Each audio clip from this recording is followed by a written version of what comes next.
My name is Jess from Libanus Church, and I'll be bringing you the second video of our Reformation Week series. I'll be telling you the story today of Darlene Rose Deibler, who was captured as a prisoner of war and sent to a Japanese internment camp.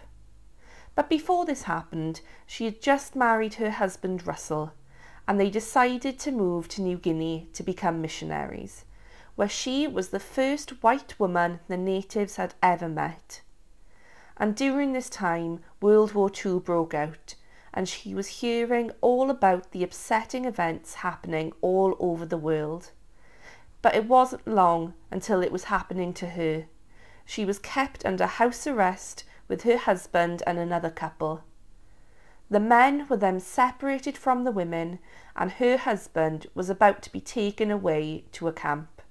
But they said their goodbyes, and his last words to her were, "Remember one thing, dear.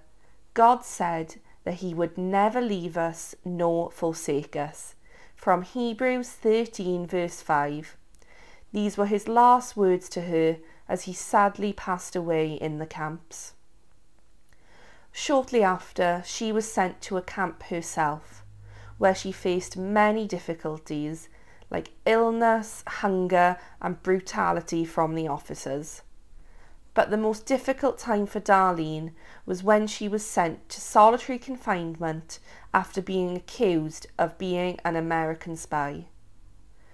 At this time, she was in a room with nothing at all, but what kept her going were the words from the Bible, particularly Romans 8:35, which says, "Who shall separate us from the love of Christ?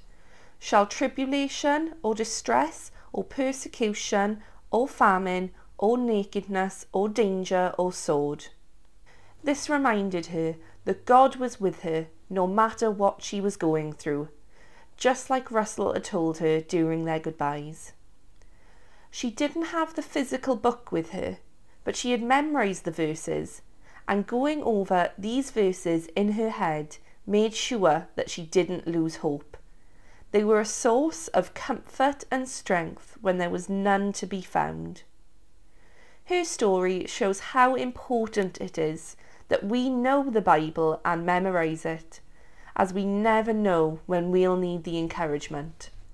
When you are facing hard times, you will be surprised at how helpful and uplifting God's words can be.